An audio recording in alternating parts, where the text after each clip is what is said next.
How's it going, YouTube? P.U.N.K with another video, and today, guys, what to bring you is where to Handtrap. Now, this is going to be so important because there really are nationals in just a couple days, and then Hartford is right around the corner. So I'm going to be putting out a ton of content just to make sure that everyone is really keen on the meta.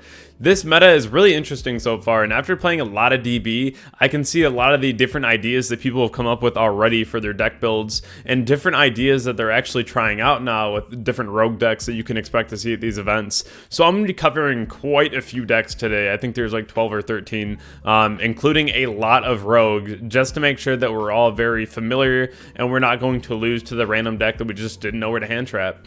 So if you've not already checked out Imperium Duelist, definitely go over to the store, check it out, use code GGYGO10, and let's hop right on into the video today. So the first thing that I want to mention is going to be, there is a PSA before I do any of these, is that if you are playing against a deck that incorporated Therion, you might have to just Ash the field spell so they don't put up a negation. And this is something where it's a little awkward because it's not stopping the direct combo and you might need a second hand trap. But just know that when I'm doing the hand trap guide today, it's not including Therion. I'll be talking about which decks will have Therion, but you just got to know that if they do have the field spell, that you might have to Ash it just so you don't allow them a free negation. And this is going to apply to just a couple decks in here because I feel like Therion, it's not going to be in every single deck, but it'll be in a few that we got to be aware of here. I think that the best hand traps, though, going into our current format now is going to be Ash, Imperm, Valor, and Crow. I think that Bell and Ogre are very bad right now, especially because both of them specifically hit Prank Kid, where Prank Kid is just not a deck now. I will be talking about where they have really good implication, though, because the formats can change on a dime, right? So, like, Ogre and Bell could quite easily come back in the format tomorrow. And so this is something where we want to make sure that we know exactly where they are helpful in these matches, especially because that can make or break your own decisions whenever you're looking at your hand trap lineup for an event, right? So let's hop right into our first deck here, and that's going to be Swordsoul. Now, Swordsoul is the deck that I feel like a lot of people have eyes on right now because this has a lot of potential to do very, very well here in the next couple weeks. Getting that additional desires may not seem like a lot, but in a deck like this, it really does use that efficiently because it's also, with the level 10 synchro, gives them a lot of attack and also makes your opponent's monsters down very low. And this is something that it really does add up in terms of OTKing. So I think that Desires, also with the free +1, it's really beneficial for this deck that it has it back now. So I definitely feel like starting off with Swordsoul, though, you have to just Ash the Desires. This is something that they 110% will be playing. You can hit Emergence if you'd like, but Ash in the first place against Swordsoul has never really been good. So this is something where Emergence and Desires are always your go-tos with Ash. This is something where I would always just recommend holding Ash for Desires, but if you see Emergence and you don't feel like the Desires is there, then you can always hit Emergence too. It's always about like the read on what your opponent has, but I just think waiting for Desires is just correct. As far as the Crow hit, though, so this goes along with their main combo that they do now, which is going Monk, Shishao, the Sinister, and then Berserker, which is the typical end board. You can stop a bit of this, so like when they go Boxia and then they go Taie effect to dump the Mo-Yi and then Boxia resummon Mo-Yi, if you Crow the Mo-Yi there, a lot of times you're in a very good position. You shut off a draw for them, and you also shut off them getting to like a Berserker on board as well. So you make their board a little smaller, and you also turn off a draw for them, which is also just very important here. So just kind of thinking about that in the future of the deck. I think that the other thing that's really important too to note is that pure Swordsoul always ends up playing Circle at definitely 3 usually. Before it was an argument whether or not you wanted to play like 2 or 3, but now it's just got to be 3. So I think that it's correct just to go ahead and Valor the Shishao because it plays around Circle, right? Because either they have to throw additional monsters into getting to a Shaman to bring it back, or they just lose out on the search if they circle away their Shishao. I think that this is just the smartest hit here. The other one is going to be the Sinister. Just save the Imperm for your turn and just go ahead and Imperm the Sinister. I think that is just correct at this point. It does quite a bit for you too, to not really have to worry about the double banish. They'll probably end up banishing the imperm anyway, but at the same time, like, you don't have to worry about the monster banish as well. So I feel like this is just like the most efficient way to really be able to shut down this board, because it does get pretty overwhelming at times, because especially their follow-up is insane. So for this alone, I definitely would make sure that you are just going ahead and shutting this deck down as soon as possible, and then saving that imperm for the Sinister. But on to our next deck.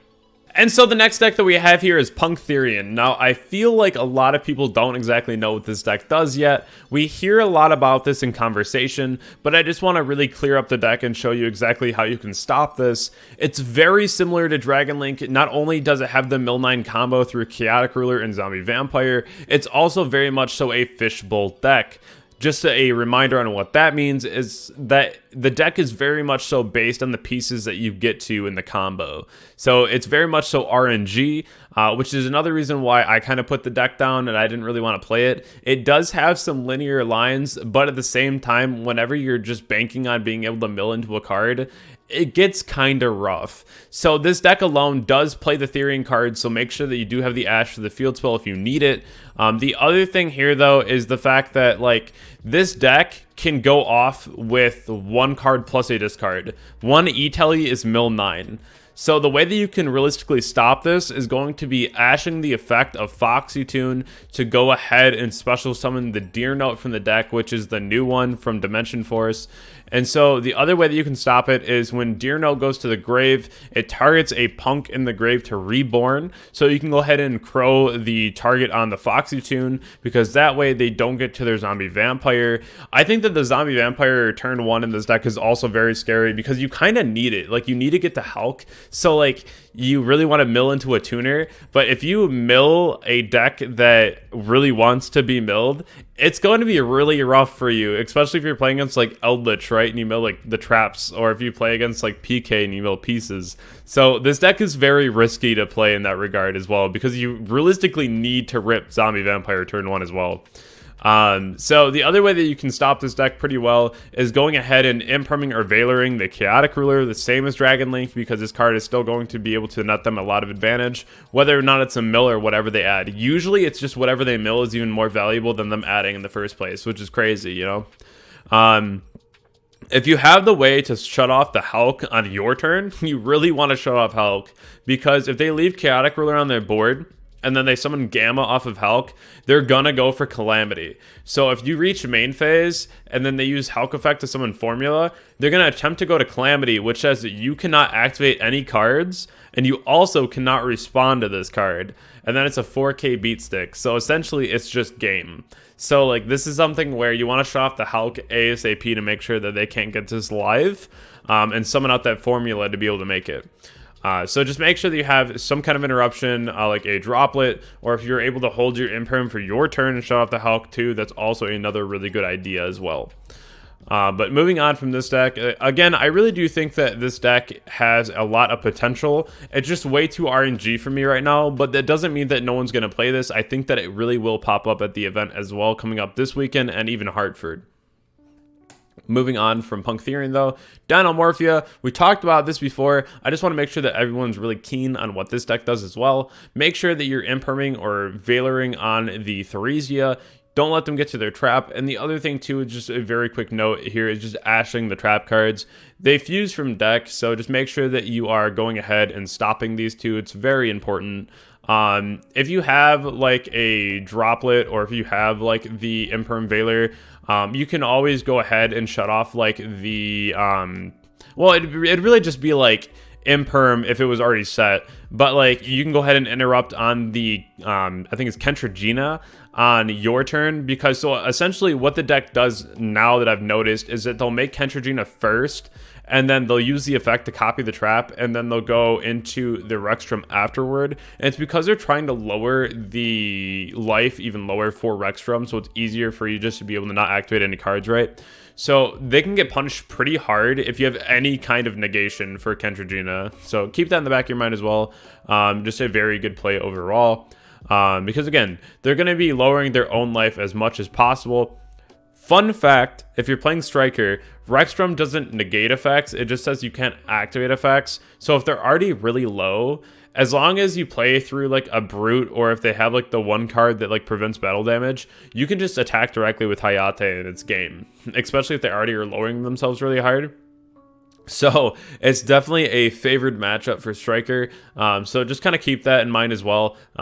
Just a fun fact about the deck too. I did that the other day, it was really fun. So Therion ABC.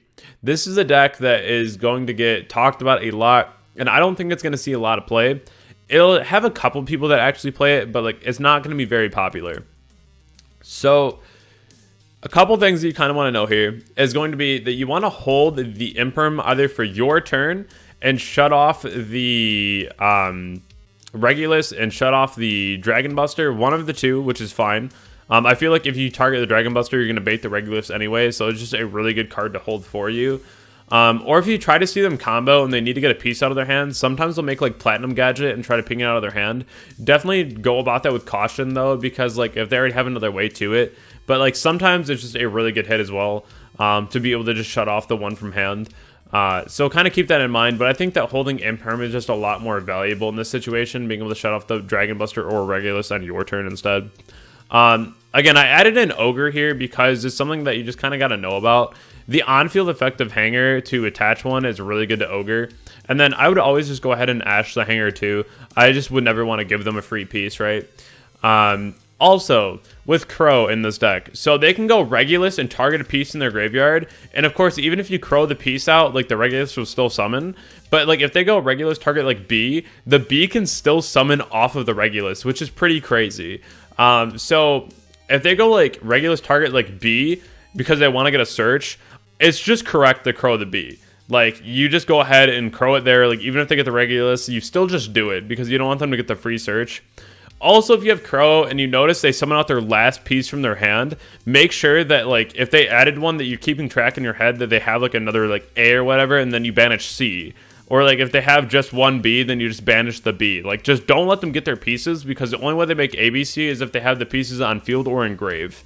So just keep track of that with Crow and just make sure that you're at least getting rid of one of the pieces, because that way you're not really just going to lose to them having like the additional piece some way, right? So just make sure that you're keeping track of how many they add. Moving off of the ABC deck though, we have Pendulum. Now Pendulum is going to be very scary moving into this event, I think. The only thing that is going for the deck like against it is going to be the fact that a lot of people are siding Anti-Spell right now, and so that can be pretty scary for this deck as well, right? Like Pendulum doesn't really play against Anti-Spell very well. So if you are playing Pendulum, you have to respect that and decide where the outs for it. But if you are playing against this deck, Valor or Imperm on the Beyond, still very solid. Is just like it's like a little Electromite, you know, like it's not exactly Electromite, but it's still pretty solid. So you want to make sure that you go ahead and Imperm or Valor this. Crow the Darkworm, since Beyond is in the game, there's a lot of people playing extenders now, like Curtain Raiser or like the Darkworm. So holding the Crow, if you are main decking it for like the Darkworm, is fine, because you already know that like against Pendulum, Crow doesn't really do anything. So in that situation, if they are in like the Darkworm, this is the best card that you can hit with this. Ashing the Pen Call stays the same, and then Ogre on the monkey board, of course, is just nuts. Still just a very good scenario for you, you know. You can like Ash the monkey board. It's like okay. I still don't love that play. But if you do have Ogre for that, it's definitely strong. But it's realistically just going ahead and shutting off the Beyond and then ashing the Pen Call, like it always has been, you know. It's like if they have like a really broken link that they're going into, you just negate that, and then if you have like the Pen Call that you're looking at, then you just ash that as well. So make sure that you're applying these to the next time that you versus deck, just because I feel like the deck is kind of scary, especially with like Baguska. If you're playing Despia, if they put a Baguska, it's gonna be a really rough go for you, because especially their turn 3 board is going to be even better, and especially their follow-up. So this is just something that I would kind of keep in mind as well. Moving off of Pendulum though, we have Earth Machine. Now Earth Machine is something that I've been hearing a lot about, because a lot of people were like, you know, hey, we got Regulus, this deck is going to be really cool. By the way, this does play Therion cards. But so you just go ahead and still hit the Dozer if you have Ash, Imperm, Valor. Nothing really changes here. You're still going to go ahead and shut this card off. It's a really big piece of their combo to go ahead and negate. The other thing too is that you want to go ahead and crow either Rune Force or Citadel, whichever one you see is going to be the bigger problem. If they dump the Rune Force earlier on, I think that this is just correct to go ahead and crow the Rune Force. But if you are worried about the Citadel, you always can go ahead and crow that instead. But I personally think that Rune Force is a bigger issue. But again, it depends on how much you really need your monsters on the board. If you're playing like Despia, I don't really feel like you care about Citadel, but Rune Force, it's a bigger issue. So just kind of keep that in mind as well. Trickstar. So Trickstar is something that I really do feel like is going to happen again, right? They have 2 light stage, so this isn't too far off of something that we really could see. I think that we're going to see some kind of like branded Dogmatica variant of it for sure because of Masquerade, and that's just like such a broken card to have with cards that already burn. So Ashing Reincarnation, very strong. This is also another deck that can like Small World for Reincarnation, or the Droll rather, for like the Reincarnation Droll combo. So, you know, that's always fun. But going ahead and using your Imprimer Veiler on the combo pieces, being either the Albion, probably Albion is what they're going to summon, not Lubellion, but one of these or the Ecclesia, whichever one the build ends up going with. You can't really imperm the Candina because if they have Lycoris in their hand, they can just tag out the Candina and then you wasted an imperm. So just make sure that you're just going after the bigger pieces of their combo and then also going ahead and ashing the Reincarnation so you don't lose to Reincarnation Droll. That is always going to be one of the craziest combos this deck will just have. And a lot of burn damage. So the next deck up here is Sunavalon. I feel like this deck is really important to talk about because this deck actually includes both the Brave Engine and the Therion cards, which is pretty crazy because all you have to do is normal summon a vanilla and then you got full combo. This deck can be very scary because of the boards that it puts up, honestly, are just very surmountable. So this is something where you want to make sure that you're really prepared to know how to deal with this deck, right? So if they have like the Brave or the Therion, then of course you have to deal with that. But if they just have the normal combo, this is exactly how you would stop it. You're going to go ahead and ash the Sowing, or you're going to go ahead and use the Imprimer Veiler on the Jasmine. These are the 2 most impactful hits in the deck, and it can be very, very much so damaging to the combo. So unless they have an actually broken hand and a lot of extenders pass this, a lot of times this is just a nice pass turn because these 2 alone, if you stop these, it can really make a dent in that combo. Moving on from Sunavalon though, we have Despia. Despia is a deck that everyone is really trying to beat at Hartford and also at the Nationals going on this weekend. So I really want to make sure that everyone is prepared for this. If you're not already main decking Crow, you really have to be main decking Crow right now. I think that it's just correct. I think that this is something that you absolutely should be doing. I personally main deck 3 Crow already. The card is just phenomenal at the moment, which is really cool because we haven't really seen Crow in a while. Like we've seen it kind of come in and out a little bit, but not really be like the star card of the format, right? Because a lot of people were on Branded Lost, and so if they're on Lost, you just want to make sure they have the Crow to answer their Branded in red, especially because most of the Despia combos right now, they're using Mirror turn 1 to banish a card and then get branded in red. So like their Mirror Jade isn't even live. And then if they have branded in red, it doesn't really matter if they add a Luber, if they go branded red, target tragedy, and you crow the tragedy, right? Like if you're OTKing them, you're OTKing them. So this is something where crow this format is just fantastic. Ashing the branded fusion, of course, this is a given. You're absolutely going to do this every single time. And then going ahead and imperming or veilering on the Luber instead of using it for like the Albion or the Lubellion because you don't want them to get to Lost.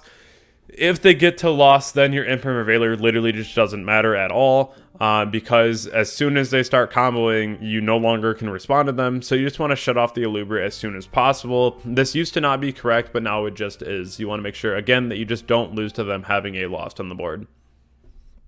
Next is Phantom Knight. I've gotten a lot of questions about this deck already because of the fact that there's no Anaconda. What's really funny about this deck now is that they're actually playing the Punk cards as well for that Mill 9 combo.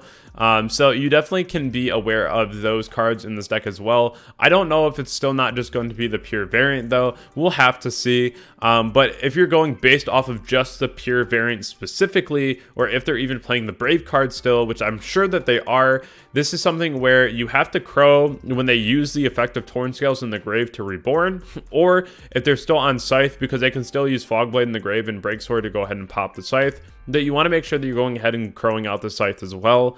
The other two cards here is going to be Ashing on the Cloak, or if you don't really find that necessary, you can Ash Imperm Veiler on the Rusty now, because there's no Anaconda hit, 2-hit anymore, so now it's just one of those things where this becomes the new best target to go ahead and Handtrap, which to me makes Phantom Knight a bit weaker, because it already had a hard time dealing with hand traps, in my opinion. So like, where you still had to Anaconda to summon regardless, now you can just get hit on the Rusty, and it just makes it a lot harder to play the game.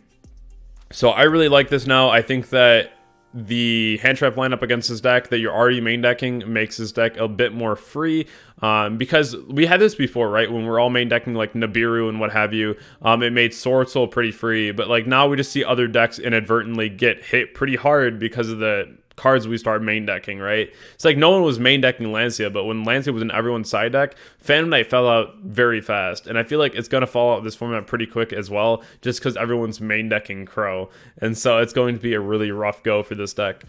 Moving on though, we have Drytron. I wanted to mention this deck because they got the second Ben 10, and I find that fairly scary. I think this deck has a lot of potential and a ton of extenders, and this is something that you got to be ready for this deck when you're playing against it. So Imperm Veiler on the Fafnir, always going to be correct. This is just the best one, right? You want to make sure that this is something that you are doing. Also, if you're playing Despia against Drytron, please make Despia the level 8 that makes everything 0, because that one just really messes up Drytron, because of the fact that they can't ritual summon with their monsters because their attack is 0. So that's something that is just a really cool technical play aspect of when you're playing against Drytron, and really go ahead and use that in your gameplay. Ash on Nova, very important, and then go ahead and crow out the Alpha when they use the effect of Alpha. If you see them go like Zeta pitch Ben 10 though, just crow the Ben 10 absolutely 100% of the time. But usually if they use Alpha effect in the graveyard to tribute one, that you're going ahead and crowing out the Alpha instead. Now, last but not least, Cyber Dragon. This is another deck that will be using Therion cards. So again, if you have the Ash for the field spell, you want to go ahead and do that. But otherwise, Veiler Imperm on the core, still very important here. Ash on the Machine Dupe, Bell on the Overload Fusion, and then crowing whatever the Noster targets. So all these are very important because this deck is going to be pretty insane. Just make sure that since Cyber Dragon will be back in the meta, that you don't commit monsters to your EMZ if you're playing like Despia, because you don't want to get mega fleeted for no reason. So like, just make sure that you're keeping that in mind, that Cyber Dragon will be played now. So let's keep out of her extra monster zone as much as possible, right? That's just something that you can do naturally to just play around things like this, so you don't have to worry about it. But I hope that this hand trap guide today helped you all, because there is so many tournaments coming up that I just want to make sure that everyone's up to date on how to stop a lot of these decks. I do appreciate each and every one of you and all the support we've gotten on the channel. If you haven't already subscribed, definitely subscribe, because we're so close to 12,000 subscribers, and I'm very excited to hit that goal as well. If you've not already joined the Discord, Twitch, Twitter, definitely go ahead and join those in the description below. And then if you'd like a Medify session for any of these upcoming tournaments, definitely go ahead and get yours today, and I'll catch you all in the next video. Thank you.